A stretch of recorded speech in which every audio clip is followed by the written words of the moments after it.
The lightweight division has long featured some of the UFC's most elite fighters, competing in the highest profile fights year after year. After Khabib Nurmagomedov released his vice-like grip on the division when he went into retirement, a mad dash to fill his throne ensued, and Brazilian submission ace Charles Oliveira took hold of the title. Now, a multitude of challengers await. Let's take a look at the state of the lightweight division. Chandler retreats!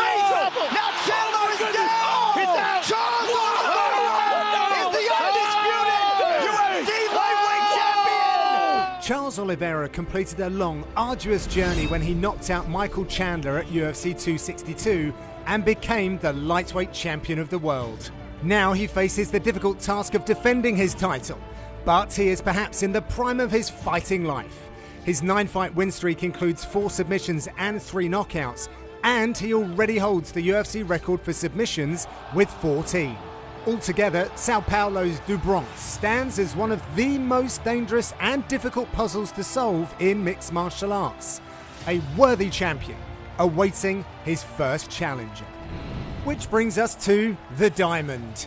Dustin Poirier very well could have already challenged for the belt in 2021, but he decided to complete his iconic trilogy with Conor McGregor and won the rubber match at UFC 264. No other lightweight can match Poirier's resume since he moved up to 155. Gaethje nearly out on his feet. Poirier continues to land. Dustin Poirier by knockout. He is 12-2-1 with wins over Justin Gaethje, Eddie Alvarez, Max Holloway and Conor McGregor. Along the way, Poirier earned 9 performance bonuses and virtually universal respect for his attitude inside and outside of the octagon. His boxing is considered some of the best on the roster, and his durability and resilience makes him a tough out no matter the circumstance. Now that his saga with McGregor is put to bed for the time being, his focus shifts to the undisputed title. Another fighter who could have also fought for that vacant title is Justin Gaethje. Yeah, Gaethje with some... Oh, got him with an overhand right. It's Justin Gaethje! That is it! Long thought of as one of the most intriguing matchups for Khabib, Gaethje earned his shot at the Eagle after beating down Tony Ferguson at UFC 249. Sadly for Gaethje fans, he fell short in October 2020 at UFC 254 in what became Khabib's retirement fight, and we haven't seen the highlights since. Gaethje had as good of a case to compete for the vacant title earlier in the year, and whether he gets his second shot at the title after Poirier or needs to earn another victory first, he is certainly a mainstay among the lightweight elite. The newest face among that elite is Beneil Dariush, who recently submitted his name for consideration as one of the best 155ers after his dominant win over Tony Ferguson at UFC 262. The win capped a 7-fight win streak that came after a 2-year stretch without a victory, and the highlights have poured in as he rebuilt his case in the division. One of the most dangerous jiu-jitsu players at 155, Dariush showed growing comfort on the feet, highlighted by a pair of stunning knockouts in 2020. Dariush might have some work ahead to distinguish himself among the pack, but he has certainly shown the tools to threaten anyone in the top 5. And look at the immediate... Oh! Big knockout from Michael Chandler introduced himself to the division like a wrecking ball, knocking out Dan Hooker in the first round at UFC 257. That's why you paid the big bucks for Michael Chandler. The performance was good enough to score Chandler a title shot in his second UFC bout. And 1 round into his fight with Oliveira, it seemed like the 35-year-old was going to make good on every promise he made since signing to the MMA leader. Of course, Oliveira turned the tables, but Chandler showed he is more than capable of becoming a champion at the highest level. Iron has some work to do if he wants another shot at the belt, especially if Oliveira remains the champion.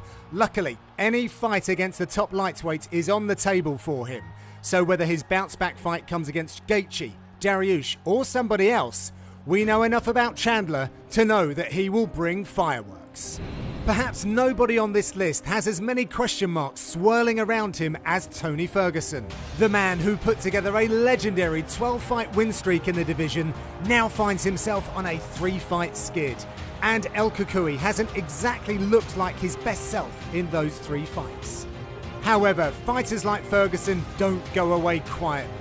His endless cardio and pressure-forward style are all very much still there, and few are as unorthodox as Ferguson.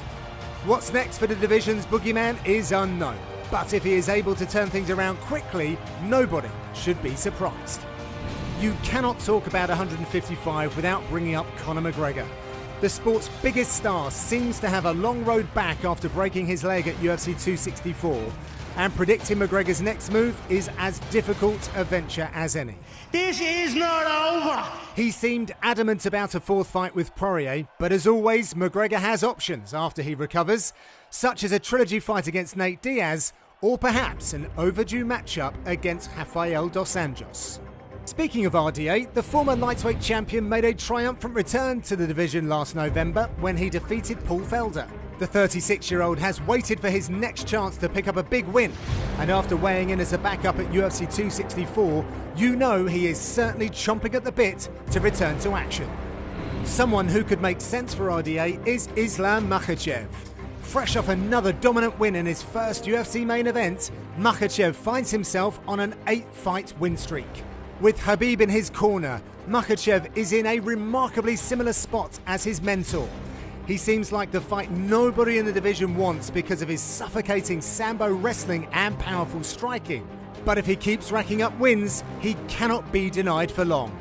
He and RDA were already booked once before, so it could make the most sense for both men. When a top matchup is booked in the lightweight division, it captures all eyes, and for good reason. Oliveira is the division's king, but the challengers are coming.